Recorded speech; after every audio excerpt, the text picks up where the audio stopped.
tentulah niatnya, semangatnya, komitmennya.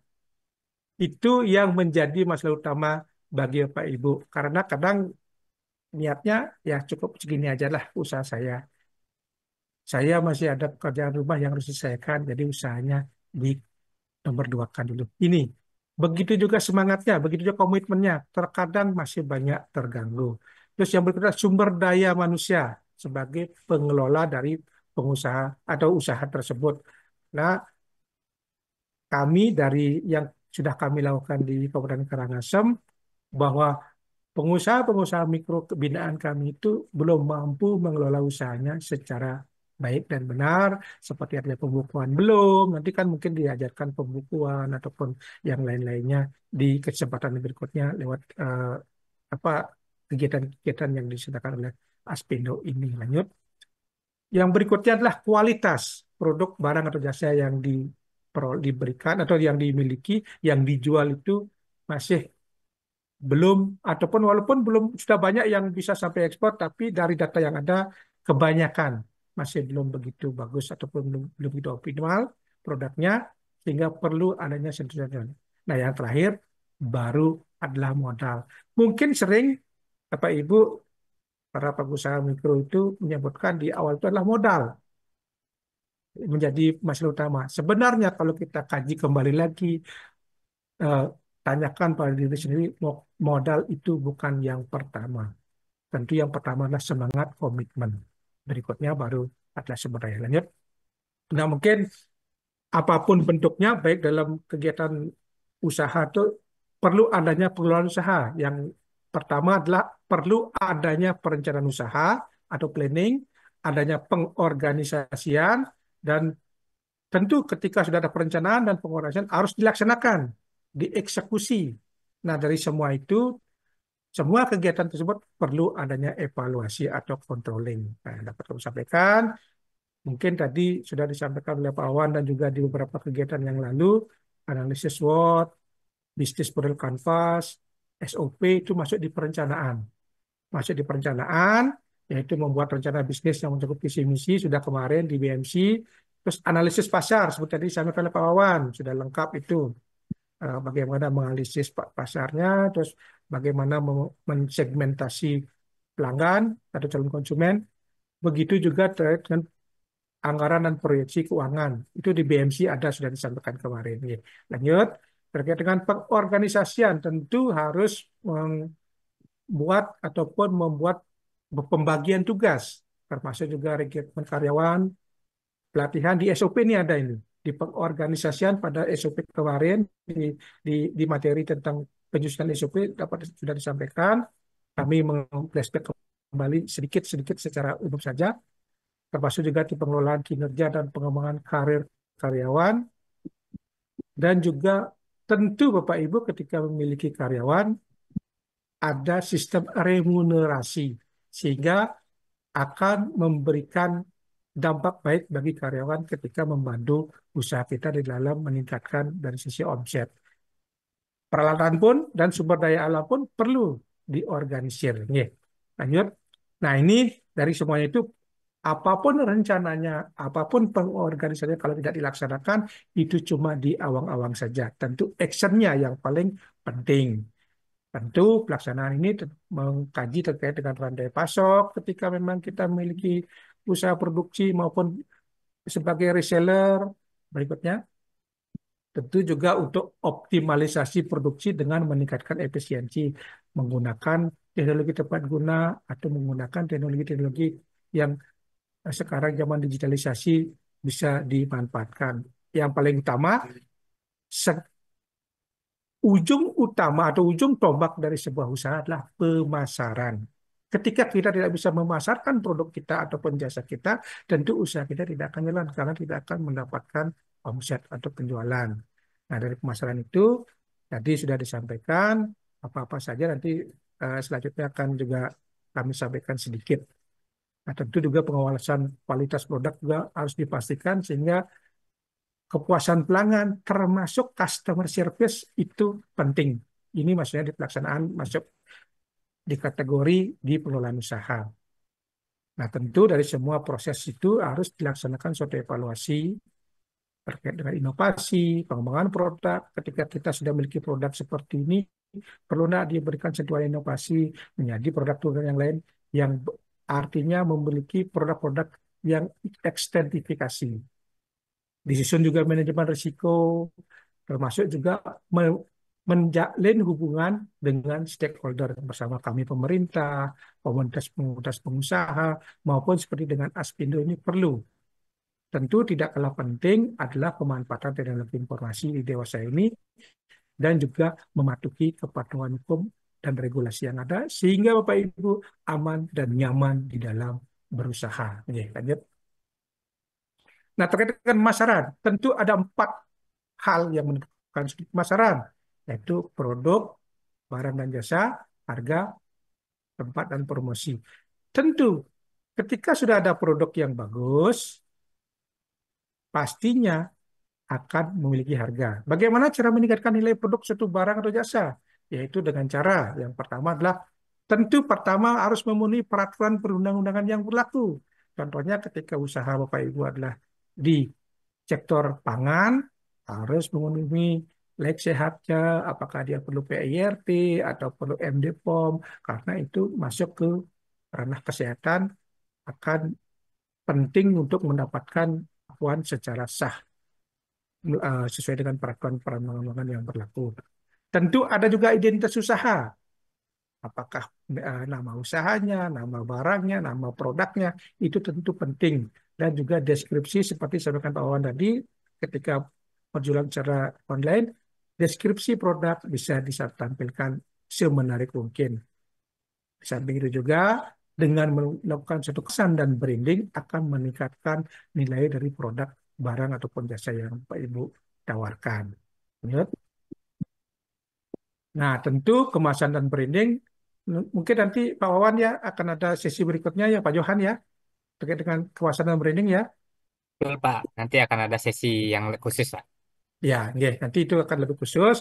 Mungkin sedikit saya sampaikan eh, seperti pohon di ujung-ujungnya saja, tapi lebih mendalam nanti di sesi berikutnya. Nah, seperti ini contohnya.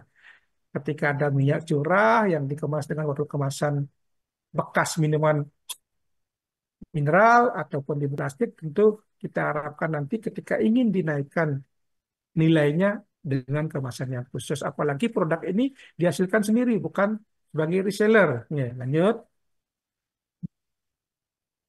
Nah, seperti ini juga produksi produk madu, padahal madu itu kan betul-betul premium dia. Ketika dikemas dengan botol kemasan yang seperti itu, ataupun botol yang bekas minuman yang lainnya yang tidak tahu kita bagaimana higienisnya, kebersihannya tentu akan lebih nilainya lebih tinggi ketika dikemas dengan kemasan yang memang memenuhi standar. Tentu Pak Wawan ya juga memang sebagai juragan klub sudah apa namanya mengikuti ini atau memenuhi dari eh, kemasan-kemasan yang seperti ini. Ya, lanjut. Nah, mungkin sedikit kami sampaikan bahwa fungsi kemasan itu sebenarnya ada 3. Yang pertama adalah memberikan proteksi terhadap barang yang ada di dalamnya. Terus berikutnya, di kemasan tersebut akan menampilkan promosi-promosi yang bisa kita sampaikan ketika kita melakukan satu pemasaran. Nah, di samping itu juga, yang ketiga adalah sebagai fungsi informasi. Lanjut. Sebagai struktur kemasan, ada 3 juga, di mana primer, primer itu langsung bersentuhan dengan produk yang kita kemas. Terus ada kemasan sekunder, dari primer, kemasan primer itu dijadikan satu, namanya kemasan sekunder, ketika itu masuk lagi ke dalam kemasan berikutnya namanya tersier. Jadi 3 langkah kemasan ini akan betul-betul sangat melindungi dari produk Bapak Ibu yang miliki. Lanjut. Nah, kalau berdasarkan kesiapan pakai, ada yang kemasan siap pakai dalam bentuk botol, kita isi, langsung tutup segel. Ada kemasan siap rakit yang seperti mungkin eh, mailbox, tempat snack kotak, nasi kotak, ataupun kemasannya yang perlu kita rakit dulu sebelum kita isi dengan produk yang kita miliki. Lanjut. Sedangkan frekuensi pakaian, kemasan itu ada yang disposable, atau disposan yang cuma sekali pakai. Nah, seperti kulit lemper atau yang semi. Nah, ini seperti sabun pencuci piring ketika habis kita bisa refill dengan kemasan refill dan juga kemasan multi trip yang bisa diganti atau diisi ulang. Ya, lanjut. Nah, tadi disampaikan bahwa ketika sudah ada produk tentu harus ada harga. Faktor penentu harga apa saja? Tentu yang pertama adalah dari HPP, harga pokok pembelian bahan baku. Yang berikutnya adalah biaya-biaya proses produksi dari barang dan jasa yang kita miliki yang menjadi struktur. Berapa sih kita bisa membuat harga dari produk yang kita jual. Terus berikutnya adalah margin atau keuntungan yang kita akan pasang dari produk yang kita jual, yang kita pasarkan. Itu adalah faktor-faktor yang menjadi penentu harga produk atau barang dan jasa kita yang kita jual. Oke, lanjut. Tempat. Nah, terkait dengan tempat, tadi Bapak disampaikan ada yang bentuk offline. Ad- Contohnya, yaitu mungkin ada warung, ada toko, ada kios, pasar. Nah, ini adalah tempat-tempat pemasaran secara offline. Yang berikutnya, dari sisi tempat yang online. Ada yang memanfaatkan media sosial, seperti Instagram, Facebook, link, YouTube, TikTok, X dan lain-lain. Nah, ini mungkin nanti lebih apa namanya akan diberikan di sesi khusus terkait dengan marketing digital, baik dengan medsos digital maupun yang lainnya. Termasuk juga website.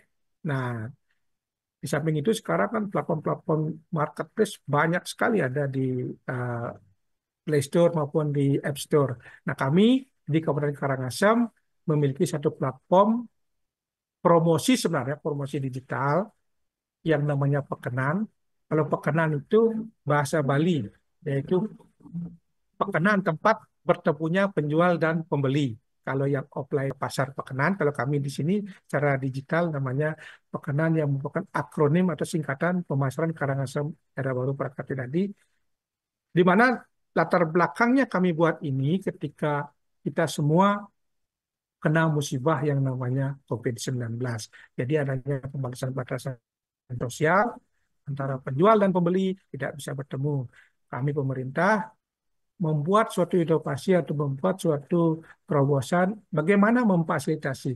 Kalau terdahulu sih kami biasanya mungkin Bapak Ibu di tempat-tempat Bapak Ibu di seluruh Indonesia yang menjadi binaan pemerintah, pasti ketika dipromosikan melalui website, Bapak Ibu menyerahkan eh, file foto produk, deskripsi, dan segala sesuatu informasinya itu ke dinas atau ke instansi pemerintah. Nanti yang mengunggah ataupun memasukkan ke website itu adalah adminnya dinas, adminnya kantor. Nah, itu akan apa istilahnya itu menjadi lambat pekerjaan kami, maka kami buat pekenaan ini semacam platform yang basisnya adalah website dan Play Store yang dinamis, bahwa binaan kami, para pengusaha kami bisa sendiri mengunggah di website tersebut. Tentu kami memberikan akun atau username untuk bisa masuk ke sana. Jadi mereka sendiri yang akan mengunggah produk, memasukkan ke etalasenya, masuk etalase apa, termasuk dengan foto-foto produknya, deskripsi, dan juga ada informasi harga. Nah, inilah tampilan dalam bentuk websitenya, ada seperti ini. Nanti bisa Bapak Ibu bisa lihat, bisa di-set di browser, nah itu alamannya pekenan.karangasem.co.id. Siapa tahu nanti ingin mengetahui produk-produk yang ada di Karangasem. Kalau ini berbasis Play Store juga sama, tetapi di sini di web pekenan ini tidak adanya proses transaksi jual beli di aplikasi. Nanti ketika eh, di ada proses calon konsumen yang akan membutuhkan produk yang ada di pekenan itu akan ada tombol chat. Lanjut, Pak. Ada tombol chat. Nah, seperti tampilannya, sistem kerjanya, ada tombol chat untuk yang di versi aplikasi atau di APK di Play Store. Begitu kita dihubungkan di tombol chat itu akan langsung terhubung ke WhatsApp penjualnya. Tentu Bapak Ibu, ketika mau berbelanja di pekenan, jangan ragu bahwa mereka-mereka ini yang berjualan di aplikasi kami ini adalah belum sudah terverifikasi oleh kami oleh dinas. Karena tidak ada dusta lagi di antara kita. Inilah syaratnya yang harus bagi para pengusaha-pengusaha yang eh, boleh membuat akun di Pekenan. Tentu pertama adalah email aktif, NIB, memiliki NIB, wajib ini karena kami berusaha bagaimana binaan-binaan kami itu bertransformasi formal. Tentu bersama dengan Pak Wawan juga dulu sebagai garda Transbumi, bagaimana berupaya bahwa semua pelaku usaha mikro yang ada di Kabupaten Karangasem itu bisa mencari NIB. Termasuk juga harus memiliki identitas usaha, baik logo, nama usaha, dan juga WA aktif WhatsApp yang akan bisa dihubungi ketika ada proses transaksi. Nah, kalau NPWP ini opsional. Terus berikutnya harus mengunggah foto KTP. Di samping itu juga harus mengunggah juga foto dari pengunggah KTP. Nah, dengan adanya dua dokumen ini tentu dapat kami verifikasi bahwa itu betul-betul sedianya yang ikut berjualan di sana adalah betul terverifikasi dan ada orangnya, ada usahanya. Nah, karena ini adalah usaha apa sistem penjualan digital, tentu yang pertama dijual adalah foto-foto produk. Ini harus disiapkan foto produk yang bagus, yang menarik mungkin seperti Pak Wan tadi sampaikan, sehingga akan menarik minat calon pembeli. Begitu melihat bentuk foto yang menarik, tentu kesan pertama sangat menggoda, kesan selanjutnya terserah Anda. Dan juga deskripsi yang menjadi bahasa promosi. Tentu juga ada harga pasti di sini, tidak seperti yang ada di medsos, di Facebook ataupun apa yang munculnya adalah harga inbox atau harga 1, 2, 3. Tapi mohon maaf, Bapak Ibu, para pengusaha yang ikut di momen ini yang bukan dari Karangasem, aplikasi ini kami sementara peruntukan untuk binaan kami di pengusaha-pengusaha yang ada di Kabupaten Karangasem. Bagi yang dari luar bisa nanti memanfaatkan ketika butuh produk-produknya. Tapi belum kami perbolehkan bisa berjualan di sini karena ada kan proses verifikasi dari admin kami, admin dinas. Sementara kami restrict dulu untuk kebutuhan memenuhi dari uh, binaan-binaan kami, pengusaha-pengusaha kami di Kabupaten Karangasem. Mungkin nanti di daerah Bapak Ibu bisa mungkin dibuat seperti ini, mungkin dinasnya membuatkan semacam ini bisa. Jadi tujuan utama dari dibentuknya atau dibuatnya ini adalah promosi secara digital. Tentu dengan ketika ada promosi, ada upaya untuk perluasan akses pasar, di samping juga untuk sebagai database pengusaha yang sudah siap digital dan sudah membuat produk-produk yang berkualitas. Tentu ketika kita tidak memiliki data seperti ini, contoh ada rekan kita dari luar daerah ingin memerlukan suatu produk yang ada di daerah kami, ketika kami belum punya platform ini, tentu contoh mau beli yang namanya tenun geringsing. Kalau ada orang menanyakan tenun geringsing, tentu kami harus menghubungi camatnya dulu. Udah gitu, ketika udah camatnya tahu, baru menghubungkan ke kepala desanya ke kepala dusunnya atau ke kepala wilayahnya, baru nanti ketemu ke pengusahanya atau pengrajinnya. Nah, untuk memotong alur seperti itu, untuk memberikan informasi kepada masyarakat yang di luar, makanya platform ini dibuat. Sehingga ketika ada yang bertanya, tinggal berikan linknya saja sudah bisa dilihat.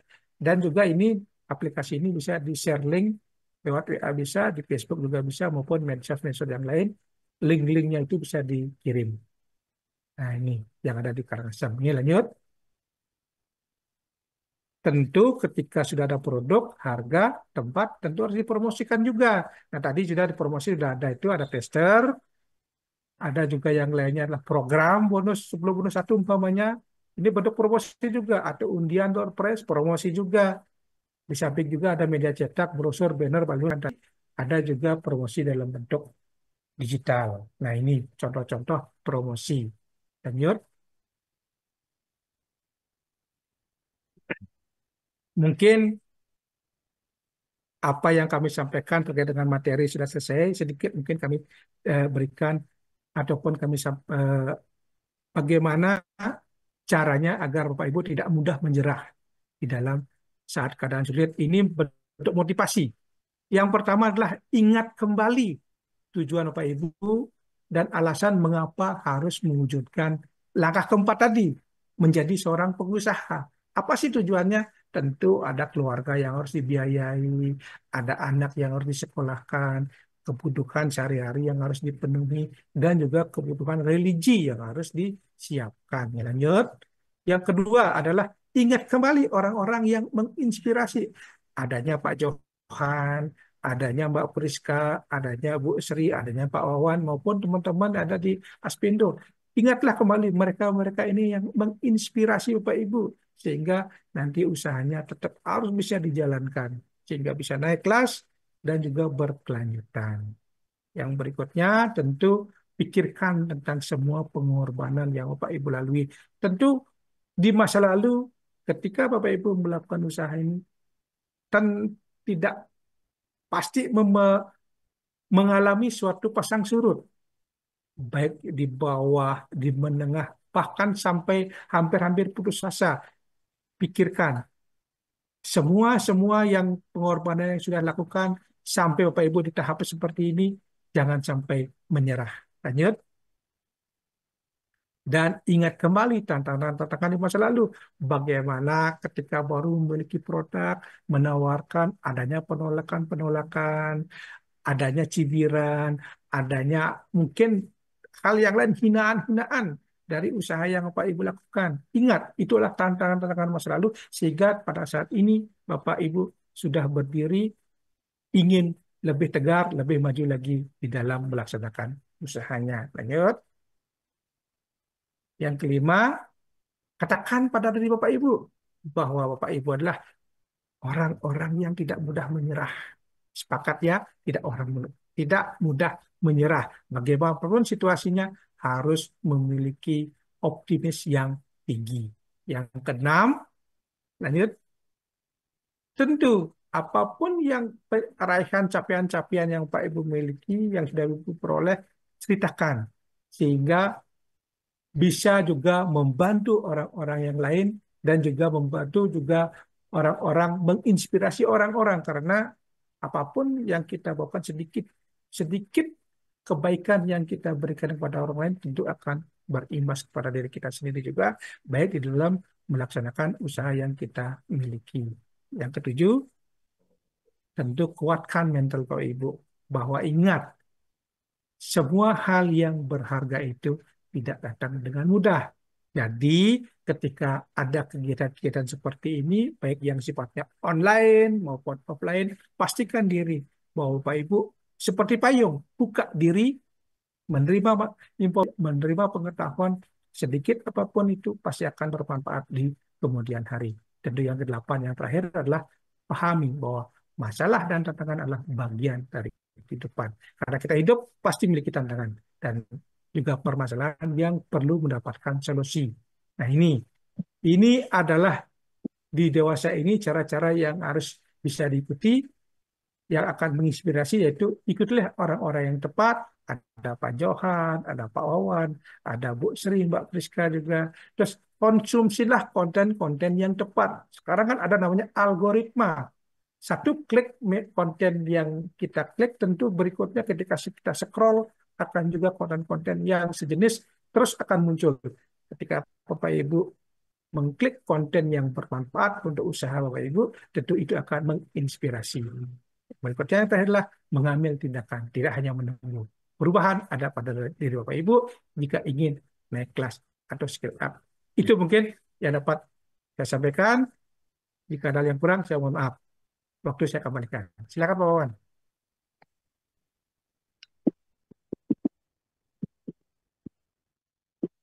Ya, terima kasih kepada Pak Wayan Sadiada. Luar biasa banget ya ternyata di Bali ya sudah ada eh, platform ya Pak ya, tadi namanya Pekenan, Pemasaran Karangketin Nadi. Ya, Apa betul. mungkin bisa Berbasis nanti web di, sama KPK. Ya. ya itu sangat membantu UMKM setempat ya Pak, tapi untuk UMKM di luar bisa Pak? Sementara belum, Apa? Bu. Sementara Oh, belum. Kalau sudah nanti dikelola secara profesional oleh di luar pemerintah, entah itu nanti perusahaan daerah yang mengelola, ada nanti sistem eh, ya sewa sewa secara digital nanti di sana, kios-kios secara digital. Sebenarnya sekarang karena masih dikelola oleh pemerintah, tidak ada unsur bisnis di sana. Jadi Mm-mm. sementara untuk lokalan dulu. Ya, Oke, baik. eh, Mungkin nanti bisa diadopsi sama dinas-dinas dari daerah yang lainnya ya, Bapak Ibu. Ya, jadi Alhamdulillah sudah selesai materi kita hari ini. Tadi kalau kita lihat kesimpulan dari dua narasumber kita, yang pertama adalah mungkin brand awareness ya dari yang Wawan sampaikan tadi. Brand awareness ini penting, apalagi kita masih kalau skalanya masih mikro, karena gerbang pertama yang bisa kita tempuh dari sisi konsumen adalah brand awareness mereka. Mereka aware nggak sih sama produk kita? Lalu juga jangan lupa baca data, karena apalagi kan sebenarnya memang pemasaran merupakan masalah yang paling banyak nih dihadapin usaha-usaha, apalagi usaha mikro. Jadi ya memang kita harus update dengan data, apakah konsumen kita berubah, apakah generasi kita berubah, maunya seperti apa, seleranya seperti apa, trennya seperti apa, seperti itu. Nah, kalau dari materinya Pak Iwayan nih, lebih ke banyak ke motivasi ya Bapak Ibu. Semoga motivasi dari Pak Iwayan ini membangkitkan semangat Bapak Ibu nih walaupun menjelang siang, jadi masih semangat ya Bapak Ibu ya. Jadi tadi adalah kutipan yang saya kutip adalah semangat dan komitmen itu adalah modal awal ya Pak sebenarnya, bukan hanya uang, dan juga jangan mudah menyerah gitu. Oke, baik kalau begitu langsung aja kita buka sesi diskusi ya Bapak Ibu. Mungkin yang mau ingin bertanya bisa raise hand, kita buka sesi diskusi 3 pertanyaan dulu. Silakan Bapak Ibu raise hand. Ya, ada Pak Imam Akbar Mutakin. Mungkin bisa on cam Pak Imam, dan silakan ingin bertanya apa dan kepada siapa? Silakan Pak. Baik, terima kasih atas kesempatannya. Yang saya ingin tanyakan pada materi Pak Wawan terkait STP tadi. Bagaimana jika bisnis saya itu kan saya belum punya produk dan juga modal. Jadi saya memulai dengan afiliator. Apakah segmenting, targeting dan juga positioning itu bisa dilakukan untuk branding afiliator saya? Dan jika bisa, di bagian positioning, apa yang bisa membedakan uh, brandingan saya dengan pemilik produk aslinya? Kan saya sebagai afiliator saja. Terima kasih. Oke, terima kasih kepada Pak Imam dari Makassar ya. Wah, ya oke. Ada lagi yang ingin bertanya? Terima kasih ya Pak Imam. Silakan ada lagi yang ingin bertanya? Itu Ibu Pola Samin tadi laris manis, Bu Friska. Siapa Bu? Punten. Laris manis Laris manis. Ya, eh, jadi silakan bertanya Bu, tidak Ibu? dibuka Laris kameranya. manis. Mungkin ada di kolom chat. Ya, tadi di kolom chat ada satu pertanyaan, mungkin langsung ditanyakan saja ya, Bapak Ibu. Tadi di kolom chat itu ada pertanyaan nih, mungkin untuk Pak Wawan ya. Dari tadi sih namanya ada persona group. Jadi, menurut Bapak Ibu yang persona group itu, apa saja sih jenis KPI atau alat ukur SPP, tapi yang fokus nih Pak, untuk produk olahan atau seperti craft gitu. Ya, Pak Wawan. Mungkin satu lagi ya Bapak Ibu pertanyaan. Silakan ayo Bapak Ibu mumpung nih ada sesinya nih. Adakah? Atau mungkin sambil menunggu Bapak Ibu yang ingin bertanya, mungkin bisa langsung dijawab Pak Wawan, silakan. Baik, terima kasih Mbak Priska. Tadi Mas Imam ya, yang dari Makassar yang bisnis affiliate ya. Ya, Jadi betul. yang bergerak di bidang affiliate itu kan berarti mempromosikan produk ataupun jasa orang lain ya. Jadi dengan diberikan eh, imbalan atau komisi tertentu ya, seberapa seperti itu. Tentu untuk menentukan target pasar ya. Jadi memang target pasar itu pasti dimiliki oleh semua pemilik usaha. Jadi walaupun Mas Imam tadi tidak punya produk ya, tapi juga memiliki kegiatan jualan juga kan. Jadi otomatis berjualan ke siapa, targetnya siapa itu. Jadi eh, kalau memang Mas saat ini masih memiliki target pasar yang luas, belum di segmentasikan ya seperti tadi, itu bisa dilakukan ya, bisa mulai dilakukan sehingga eh, Pak Imam tahu apa yang target pasar itu butuhkan dan juga nanti akan bisa mencari pembeda atau diferensiasi dari afiliat-afiliat yang lain atau produk-produk yang lain. Untuk mencari referensi mungkin bisa lewat internet ya. Jadi dengan produk yang sama, Pak Imam bisa membaca ulasan produk tersebut, komentar-komentar terkait produk-produk tersebut, mungkin apa yang menjadi kekurangan produk pesaing-pesaing tersebut, itu bisa Pak Imam sebagai acuan atau sebagai dasar untuk memberikan produk yang memang sesuai dengan kebutuhan calon eh, pelanggan jadi Pak Iman. Seperti itu kurang lebih. Ya, oke. Pak Imam masih di Eh, sana? Oh ya. Pak Imam, bagaimana? Sudah oke ya, Pak Imam? Sudah cukup, Pak Imam? Ya, oke, mungkin langsung aja ke pertanyaan kedua ya, Pak Wawan. Nanti mungkin ada tambahan dari Pak Iwayan ya, Pak. Ya, silakan Pak Wawan. Eh, maaf tadi Mbak Prista yang di chat bisa disampaikan kembali Oke, pertanyaannya. jadi pertanyaan dari Bapak Ibu Persona Group itu apa saja list KPI atau alat ukur nih yang untuk mengukur kesuksesan dari STP-nya, tapi fokus untuk produk yang olahan atau craft.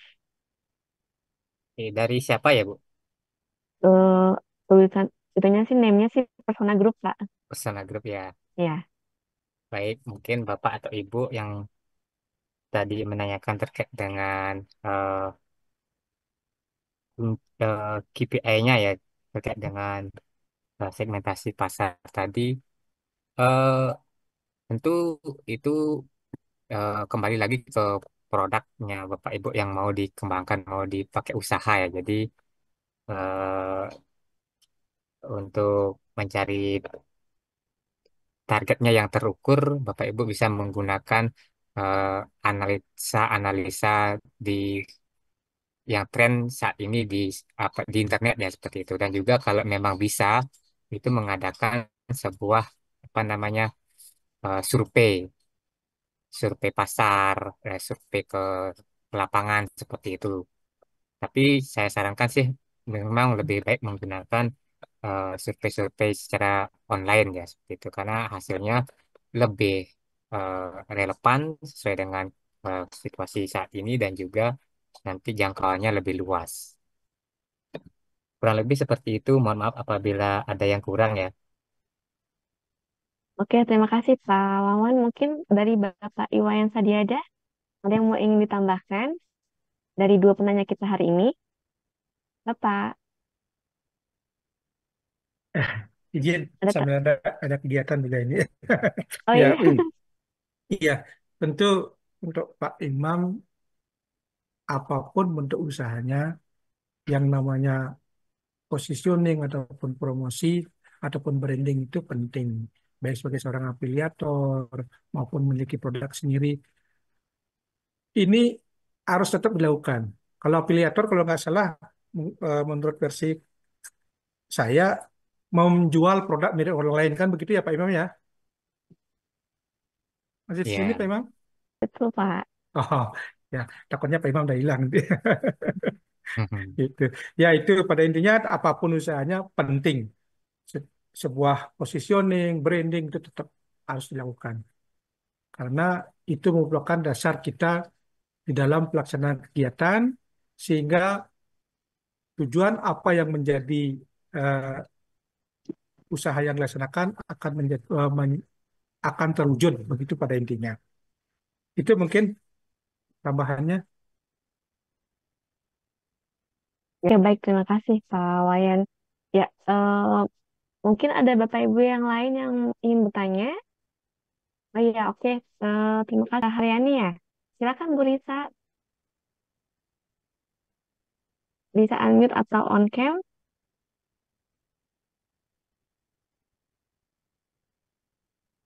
Ya, Bu Risa silakan. Ingin bertanya apa? Bu Risa, suaranya belum ada ya, Bapak Ibu.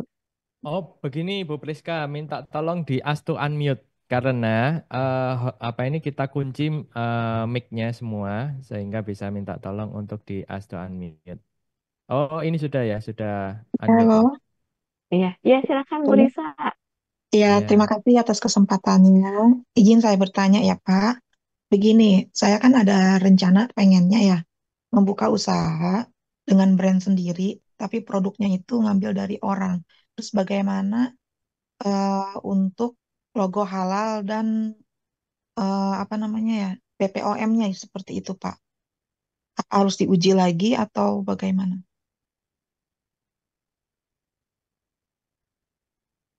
Oke, baik, terima kasih Bu Risa. Mungkin langsung dijawab saja ya, Pak Wawan atau Pak Iwayan, silakan.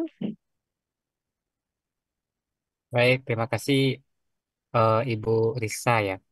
Ya, Eh, saya tangkap tadi bahwa Ibu Risa berencana akan menjual produk dari orang lain ya. Jadi seperti reseller ya. Eh, untuk terkait dengan perizinan berarti ya, apa legalitas produk tersebut baik halal maupun izin edar BPOM tersebut. Kalau memang produk tersebut memang sudah memiliki dari produsennya sendiri, ya mungkin ibu bisa langsung jual seperti itu. Kalau memang dari produknya belum, mungkin itu memang menjadi kewajiban di produsen ibu. Jadi ibu sebagai tenaga pemasaran berarti ya di sana karena terkait dengan produk itu memang menjadi kewajiban di produsen. Seperti itu sih kurang lebih yang bisa saya sampaikan Bu Risa. Mudah-mudahan terbantu. Terima kasih. Oh gitu, tapi saya tidak mencantumkan perusahaan sebelumnya Pak. Jadi pure memang itu pakai brand punya saya gitu. Jadi orang lain Mm-mm. tidak tahu bahwa ini misalkan snack ya. Snack ini tuh diproduksi sama orang lain gitu. Orang taunya diproduksi sama saya gitu. Oh, begitu ya. Karena nanti untuk proses penerbitan perizinan ya atau tidak apa namanya legalitas produk itu memang harus ke proses produksinya. Jadi seperti itu. Oh Ah, gitu. ya. Atau Mungkin mungkin saya teman-teman yang tambahkan, bisa menambahkan. Ya, Bu Mei tambahkan silakan. ya. Terima kasih Beli Wawan dan juga Mbak Risa Haryani. Jadi itu harus dibedakan Ibu apakah sebagai maklun atau mengemas kembali gitu ya. Jadi kalau mengemas kembali dengan merek sendiri tetap punya kewajiban PIRT namanya izin edar, punya kewajiban juga halal gitu loh. Tetapi di situ sebagai yang mengemas ulang gitu ya, sebagai yang mengemas ulang.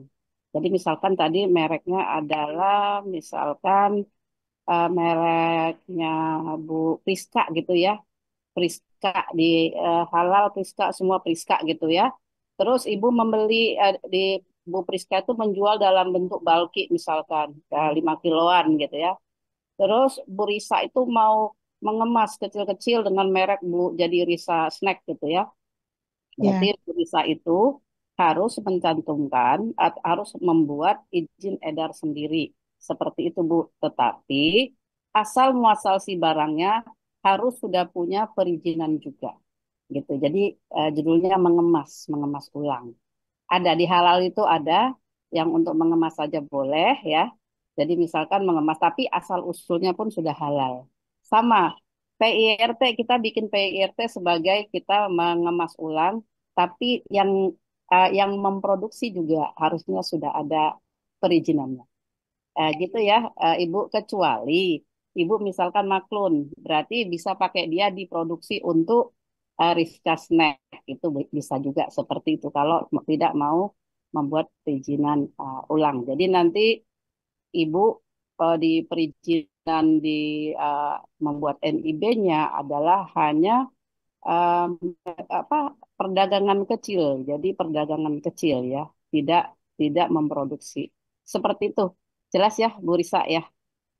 Nanti Iya, kelas perizinan akan ada sendiri Ko Johan ya. Eh, baik. Betul. beliau Wawan juga kita kupas tuntas nanti sama tim dari SNI nantinya. Terima kasih tambahan dari saya. Terima kasih. Oke, baik. Terima kasih Bapak Ibu atas penjelasannya.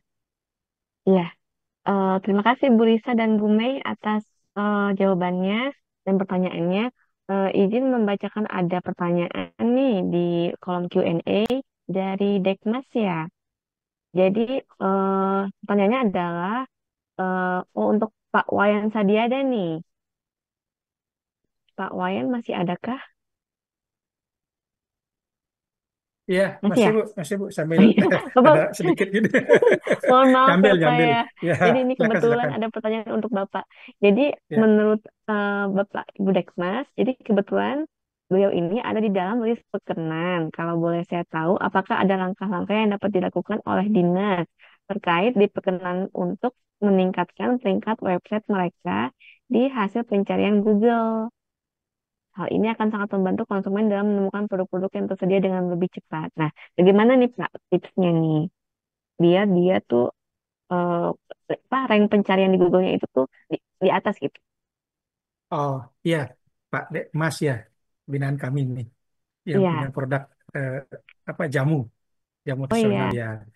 Ya, kalau untuk eh, biar adanya search engine optimizer di Google itu, kalau untuk yang pekenan, makanya tidak semata-mata ini dilakukan oleh pengelola aplikasi atau pengelola website.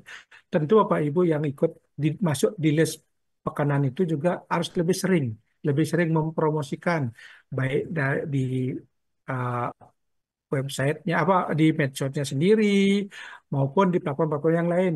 Karena sudah kami sediakan itu adalah share link. Dengan share link itu semakin banyak orang yang membuka, tentu SEO-nya itu akan lebih muncul ke atas. Tetapi kalau umpamanya yang dimaksudkan adalah untuk yang berbayar, Kamarinda belum. Memang ada dua cara untuk meningkatkan SEO. Satu yang berbayar atau satu yang free.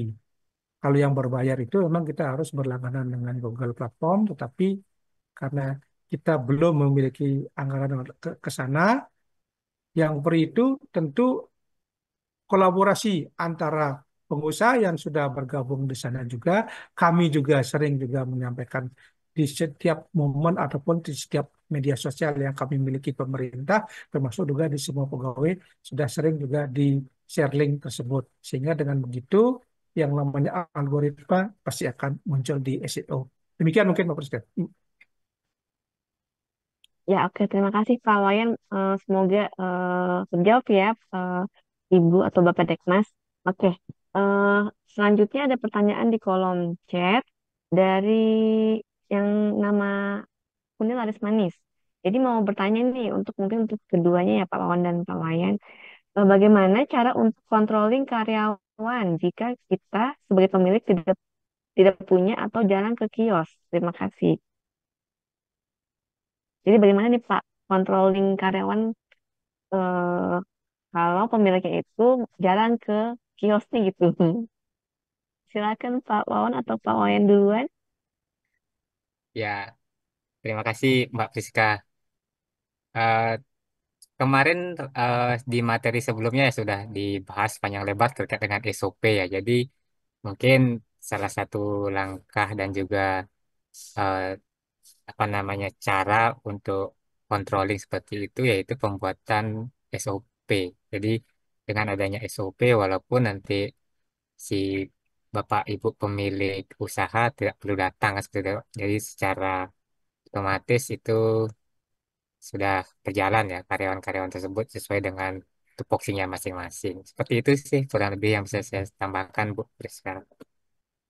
Oke, terima kasih Pak Wawan. Pak Wayan ada tambahan? Ya, kalau seperti disampaikan tadi oleh Pak Wan, betul itu. Ketika sudah adanya SOP, tentu akan mengurangi kontrol langsung oleh pemilik usaha. Karena ketika semua SOP sudah berjalan, artinya alur usaha itu sudah dilaksanakan secara benar. Tetapi ketika salah satu ada saja yang alpa ataupun kurang dilaksanakan, itu akan ketahuan dampaknya. Karena di SOP itu ketika sudah disusun, ketika dilaksanakan apa hasilnya, ketika tidak apa hasilnya. Nah, itu dengan begitu juga dapat mengontrol secara eh, tidak langsung, tidak mesti langsung tempat usaha. Di samping kalau mau pemikiran adalah kontrolnya secara fisik, tentu memanfaatkan digitalisasi yang ada, mungkin pemasangan CCTV, ataupun mungkin dari sisi eh, pencatatan pembukuan itu dengan menggunakan aplikasi pencatatan secara digital. Mungkin kalau itu bentuk controlling yang dewasa ini banyak yang dilakukan ketika owner tidak bisa secara terus-menerus memantau ke lokasi usaha. Itu mungkin Mbak Priska. Sama aja. Ya, oke. Terima kasih kepada Pak Wawan dan Pak Wayan atas jawabannya. Mungkin karena sudah tidak ada lagi pertanyaan di kolom chat dan di Q&A, mungkin ditutup saja ya Bapak Ibu. Tapi nanti kalau misalkan jika ada pertanyaan lebih lanjut, mungkin bisa dikontak tadi yang kontaknya sudah di-share di layar ya, Bapak Ibu. Ya, tepuk tangan dulu mungkin Bapak Ibu untuk Pak Wawan dan Pak Wayan. Ya, terima kasih sudah memberi materi, memberi motivasi yang luar biasa, yang mungkin bisa bermanfaat insya Allah untuk Bapak Ibu di sini semuanya. Terima kasih Pak Wawan, Pak Wayan. Mungkin ada closing statement dari Pak Wawan dan Pak Wayan sebelum ditutup. Silakan Pak Wawan dulu. Baik, mungkin sedikit ya closing statement dari saya. Jadi eh, teman-teman pelaku usaha yang memang saat ini baik yang belum ataupun yang sudah memiliki usaha, tentunya kita wajib beradaptasi dengan perkembangan zaman atau teknologi.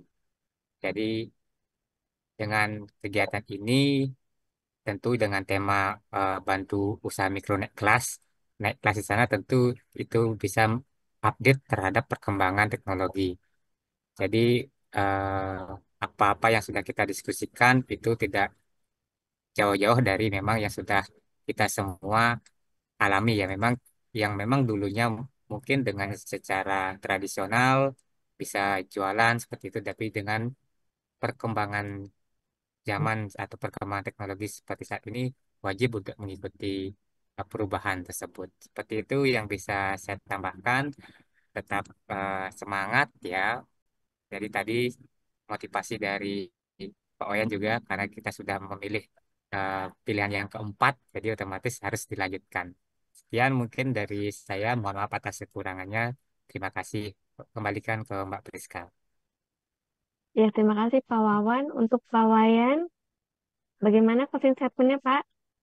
Iya, mungkin yang terakhir, terima kasih Bapak Ibu, serta tentu dewasa ini seperti kami sampaikan tadi bahwa usaha yang dilaksanakan pada saat ini tidak bisa secara sendiri-sendiri lagi. Dan harus berkolaborasi, kolaborasi antar pengusaha juga, kolaborasi dengan eh, komunitas-komunitas pengusaha maupun komunitas-komunitas pendamping seperti Aspindo, maupun berkolaborasi dengan kami di pemerintah. Karena pada intinya bahwa pemerintah itu tujuannya pasti ingin binaannya itu naik kelas. Tidak mungkin akan berkeinginan untuk menjatuhkan ataupun membuat pilot. Tentu dengan berbagai macam kebijakan-kebijakan yang ada di daerah masing-masing, bahwa kami juga dituntut untuk bagaimana memberikan sentuhan kepada pengusaha-pengusaha, utamanya pengusaha mikro yang ada di kabupaten, bahwa itu adalah tugas kami yang secara undang-undang harus dilaksanakan. Intinya, mari kita bergandeng tangan, berkolaborasi. Jika ada masalah, mari sampaikan. Demikian, waktu yang kembalikan. Oke, ya. Terima kasih Pak Wawan dan Pak Wayan atas closing statement-nya ya Bapak. Jadi, ya Pak Johan silahkan. Oh iya, bisa dilanjutkan nanti setelah ini baru saya akan menyampaikan sesuatu mengenai tugas. Oh iya, baik Pak. Eh, oke, jadi setelah saya simpulkan dari materi kita hari ini, bahwa memang kuncinya adalah kolaborasi ya Bapak Ibu. Jadi sekarang itu bukan zamannya lagi single competition, yang artinya maksudnya kita bersaing sendiri-sendiri nih. Tapi sekarang sudah zamannya network competition, artinya adalah kita harus berkolaborasi, bekerja sama, apalagi di dalam rantai pasok kita, dari supplier sampai konsumen kita harus bekerja sama di dalam kolaborasi tersebut, sehingga kita bisa mentargetkan lebih banyak lagi pasar dan konsumen yang kita targetkan. Nah, tentu saja Bapak Ibu bisa bergabung dengan kami, Aspendo, sebagai pendukung ya buat Bapak Ibu berbisnis di sini. Oke, kalau gitu mungkin Pak Johan mau jelasin tentang tugas ya, Pak? Ya, silakan Pak Baik, Johan. terima kasih. Jadi Bapak Ibu semuanya, hari ini saya melihat dari tim IT kami melihat pendaftar hari ini luar biasa untuk di Jalin Mikro Mandiri ya. Jadi juga berimbang dengan Bapak Ibu yang sudah join Zoom. Terima kasih. Langkah berikutnya adalah Bapak Ibu bisa mengisi post-test dan mengisi evaluasi yang sudah dari tim IT kami mengaktifkannya. Bisa dicek nanti kalau ada kendala bisa di chat di kolom chat, sambil mohon Pak Wawan, Beli Wawan bisa menayangkan eh, tugasnya ya untuk bisa nanti dipresentasikan. Nah, himbauan saya buat Bapak Ibu yang setelah mengisi post-test dan evaluasi, kemudian mendapatkan sertifikat, jangan lupa mengerjakan tugasnya, Bapak Ibu bisa mengupload tugasnya di Google Drive. Kemudian linknya mohon di open access karena ada yang tidak terbuka. Nah, lalu di dokumen yang Bapak Ibu upload nanti di Google Drive, lalu linknya nanti ditaruh di websitenya Jalin Mikro Mandiri nanti, itu di dalam dokumennya mohon disertakan nama dan nomor handphone, nomor WA. Kenapa? Agar kami bisa langsung menghubungi via WA. Karena ketika di platform kami itu butuh itu hanya tercatat email, sehingga mohon untuk data-datanya juga diisikan nama, nomor HP, email gitu ya, di dalam jawaban tugasnya Bapak Ibu. Nah, mungkin silahkan Beli Wawan untuk menjelaskan dahulu tugasnya.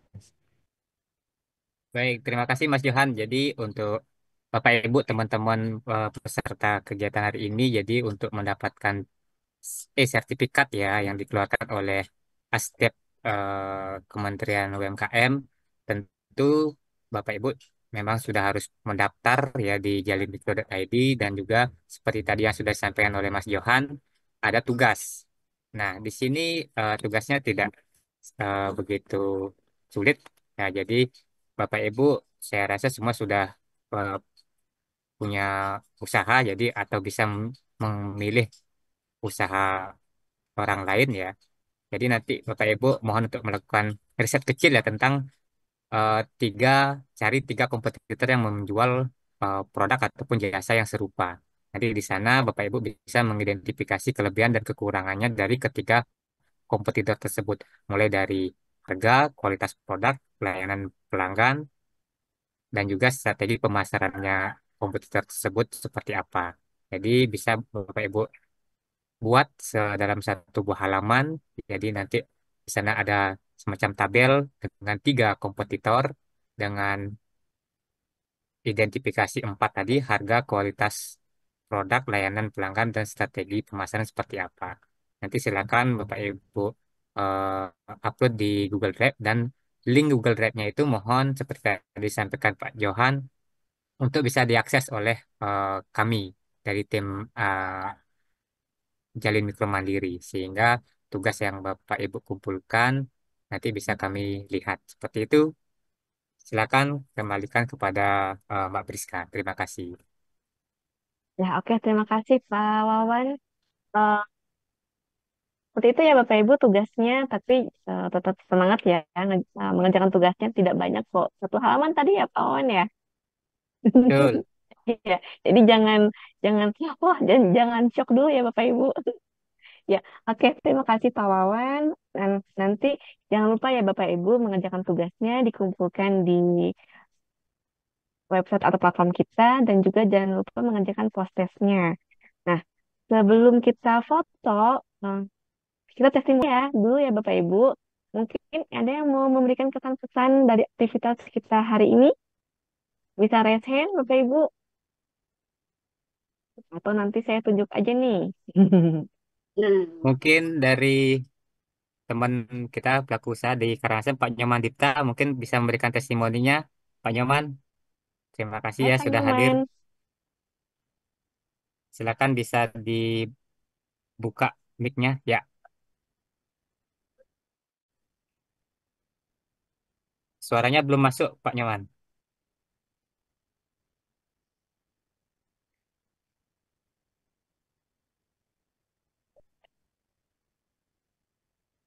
Pak Nyoman, belum ada suaranya Ya, Pak. Maaf. gimana? Suara saya Oh, belum sudah. masuk? Sudah Aman. Pak. Kurang Silakan Pak. mendekat, iya. Bisa didengar? Sudah Pak. Bisa. Oke, baru. Terima kasih, teman, salam, sama teman-teman juga yang sedang. Zoom saya nyaman juga, dan dalam sistem bergerak di bidang sistem. Nah, ada dan dari Oktober 2020 dari dari bawah dilirik dari dinas bina Akham dapat dapat mulai jadi dan seterusnya untuk kelanjutannya sampai sasaran marketing saya masih di bawah sama masyarakat. Pekenan juga sudah saya belum bisa masuk ke wilayah pun sudah ada yang jadi hasil dari Kernas rumah. Kendalanya pengurusan halal. Saya bertanya halal untuk ikan rumah saya punya sertifikat. Saat diurus masih kesulitan. Ada kendala di rumah pemotongan yang ada sama di pasar. Pak Nyoman, mohon maaf. Bisa lebih didekatkan lagi mic-nya Pak, biar terdengar lebih Ya, jelas. Iya, pasar karena saya ya, kurang dekat cari nih. cari untuk mendapat di tempat pengolahan ikannya untuk mendapat sertifikat halal juga dari sana, tetapi mereka tidak punya sebagai persyaratannya tidak punya sertifikat halal juga, sehingga saya tidak bisa memenuhi sertifikat. Nah, kalau bisa dari dinas mohon dibantu untuk urusannya, soalnya saya sangat mengharapkan itu untuk dapat izin halalnya karena dari konsumen, terutama dari supermarket atau dari market-market yang ada di seputaran Karangasem dan juga di Lumpung itu meminta saya harus bersertifikat halal produk saya.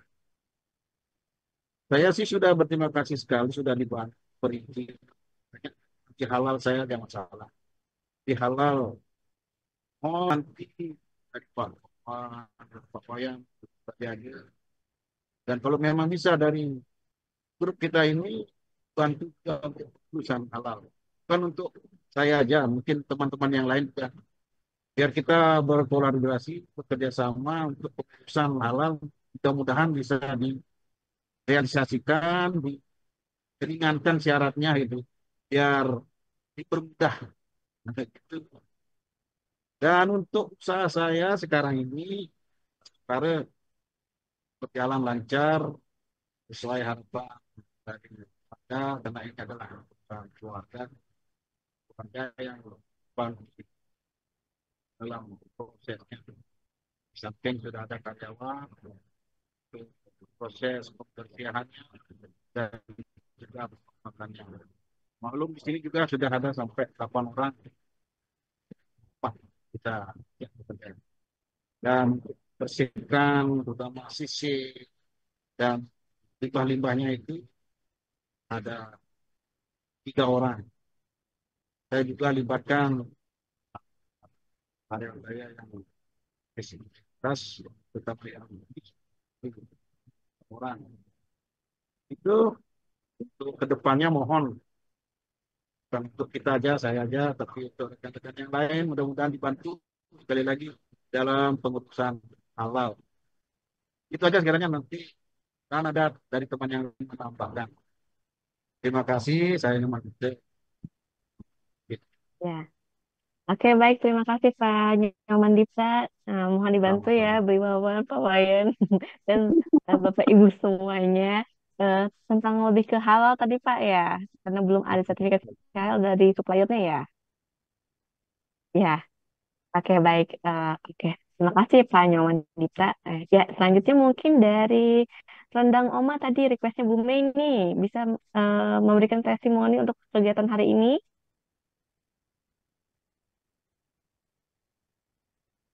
Rendang Oma. Bu Helmiati Wahas. Siapa Bu? Punten. Helmiati Wahas. Oh iya, silakan Ibu.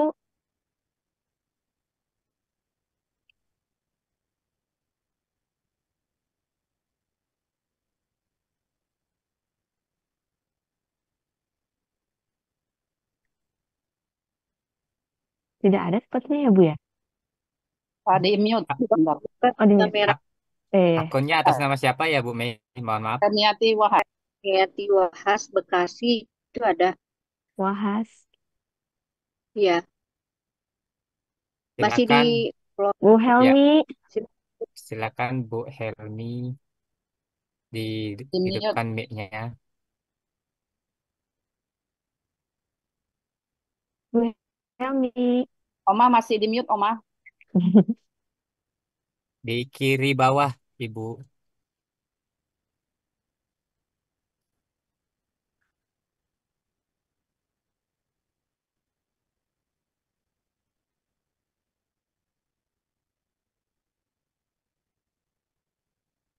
Bu Helmi ya, Iya. sudah di unmute. Ya, Silakan Bu Helmi. ya. Assalamualaikum Bapak-bapak, Ibu-ibu semua. Ya, Waalaikumsalam satu. Waalaikumsalam tadi warahmatullahi. saya udah ngikutin ya, walaupun tidak 100% ya, karena ada kegiatan lain yang mesti saya selesaikan ya. Secara umumnya sih baik ya Pak, dua-duanya maaf Pak Wayan dan Pak satunya lagi. Oh ya, Iya, heeh.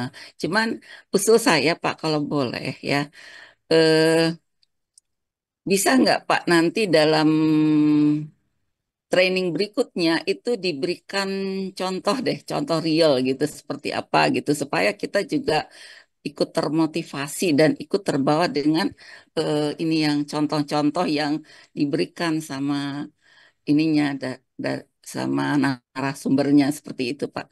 Jadi contoh-contoh itu menurut saya penting ya Pak. Jadi tidak terlalu monoton ya eh, penyampaiannya seperti itu. Begitu kira-kira gitulah Pak usul saya. Oke, terima kasih Ibu Helmi. Ya, Dan sama-sama. sehat selalu ya Bu. Ya, Ya. sama-sama Ibu. Kalau menurut Oma nih, waktu yang nanya nih ya, nambahin. Kalau selama ini program dari Kementerian UKM itu sangat membantu nggak Oma untuk teman-teman pendamping terutama dari Aspendo Oma? Terus terang ya, Oma kan baru ya join sama Aspindo ini baru ya, baru kali ini sekali sebetulnya. Yang sebelumnya belum, yang sebelum Ah, Aspindo ya yang namanya bukan Aspendo sebelumnya Oma. kemarin Ya, itu Aspindo bukan, yang kemarin kita ya oh itu Aspendo Aspindo Oma. juga. Oh Ya, iya, yang dengan Pak Haris ya kalau nggak salah ya. ya betul Oma. Itu bagian dari Aspindo juga. Betul. Oh iya, bagus kalau itu bagus ya karena kita langsung bertemu dengan narasumber yang memang berkompeten di ininya ya dan melaksanakan ya Pak. Jadi beliau seperti Pak Haris itu kan juga membantu UKM, jadi dia ngerti jalur-jalurnya seperti apa. Mungkin mungkin kalau bisa ke depannya kita dapat pelatihan-pelatihan yang langsung bisa juga kadang-kadang offline gitu Pak. Jadi kita bisa bertanya langsung dan lebih hidup rasanya gitu seperti itu Pak. Kita juga bisa memperlihatkan produk kita seperti apa dan kita prospeknya gimana sih produk ini karena setahu saya yang dibawakan oleh Pak Haris kemarin itu adalah lebih ke arah ekspor ya, ekspor produk UKM-nya ekspor. Cuman saya nggak tahu kalau Aspindo secara keseluruhannya seperti apa. Gitu Aspendo sih Bu Mei. semuanya Omah. Jadi mulai dari pendampingan mikro sampai nanti menuju ke ekspor juga Oh gitu. tentunya. Itu Omah. Nanti Jadi ke kemarin sana juga ya yang perginya ya. ya betul. Yang sudah berangkat kemarin itu Aspendo juga yang tadi disampaikan sama Mbak Sri Ya, Martini di depan ya. yang antaranya Bu ya, mengirimkan ya. Betul, alhamdulillah betul. Dan di sini ada satu lagi mungkin ada pelaku usahanya, sorry, pengusaha UMKM yang ikut ekspor kemarin ada. Boleh ya Mbak Priska dikasih Iya, iya. kesempatan sama Pak Ismail dari Bali. Terima kasih Oma. Sama-sama, Makasih Bu sama Helmi. semua, sama-sama semua Bu Mei dan lain-lainnya. Dengan siapa tadi Bu Mei? Pak Ismail. Pak Ismail. Tani Bali. Oh iya, Pak Ismail. Iya, Bu Oh iya, Priska. silakan Pak. Bagaimana kesan-pesannya atas Ya, kegiatan kita hari ini? selamat siang. Jadi saya duluan kenal Bu Mei daripada Aspendo karena Iya, Bu Mei ini sama. coach saya nih, guru saya. Jadi Ya. ya bagus sekali selama ini pergerakannya. Kami juga di UMKM apa namanya cukup mendapat beberapa insight dan sampai kemarin saya digandeng oleh Bu Mei untuk sama-sama ekspor ke apa namanya Filipina. Satu kontainer kami. Jadi ya alhamdulillah produk dari Bali sudah saat ini bisa dinikmati oleh masyarakat di Filipina. Mudah-mudahan nanti dengan bimbingan Pak Johan dan tim serta Pak Wayan dan Pak Wawan, kami juga mohon dibimbing Pak, karena madu yang kita ekspor kemarin ke Filipina itu adalah madu yang kita panen di Karangasem sebetulnya Pak, di Desa Kubu tepatnya. Gitu. Ya. Jadi potensinya cukup banyak. Nanti atas bimbingan dari Pak Wayan dan Pak Wawan, saya harapkan juga makin banyak nanti kita bermanfaat untuk bumi Bali, untuk brand Indonesia di luar negeri. Nah, bagi teman-teman yang ingin order kaos, silahkan bisa order di marketplace Shopee, Tokopedia maupun Lazada. Caranya tinggal ketik Muhammad Irfando. Tentunya banyak pilihan kaos keren yang bisa teman-teman pakai, yang cocok buat nongkrong, hangout ataupun gaya sehari-hari ya. Dan tentunya nyaman dipakai, tahan lama dengan desain yang unik, eksklusif, bahan premium dan kualitas terbaik ya. Nah, tentunya dengan banyak pilihan kaos keren, silakan teman-teman bisa order satuan boleh, lusinan boleh, apalagi borongan silahkan. Nah, untuk kaos lengan pendek silakan teman-teman bisa klik di Shopee, Tokopedia, Lazada, ketik saja Muhammad Irfando. Nah, untuk kaos lengan panjang juga tersedia di marketplace Shopee, Tokopedia, Lazada. Cuman ketiknya Fando Official Shop. Jadi teman-teman sama bisa pilih untuk kaos lengan panjangnya dengan kaos keren, dengan desain-desain yang keren, eksklusif, dengan bahan premium. Nah, ada banyak pilihan, silahkan teman-teman bisa order satuan, lusinan ataupun borongan, silahkan ya. Tentunya tersedia ribuan produk, silahkan teman-teman bisa cek satu persatu. Nah, silahkan bagi yang ingin order bisa ketik di Shopee, Tokopedia, Lazada, ketik Fando Official Shop.